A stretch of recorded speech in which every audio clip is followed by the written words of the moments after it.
कराची में सुराबगो TV centre का अकबी इलाका लुटेरों की आमाजगाह बन गया। 10 रोज के दौरान एक ही गली में चार मुख्तलिफ वारदातें हुई। शहरियों को नकदी और मोबाइल फोन समेत कीमती सामान से महरूम कर दिया गया। खुरम गुलजार की रिपोर्ट।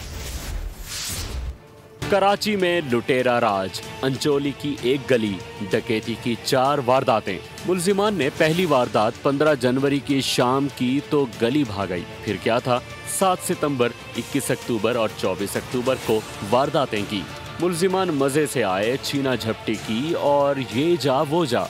डाकू दिन दहाड़े घर के सामने से खड़ी बाइक भी ले उड़े।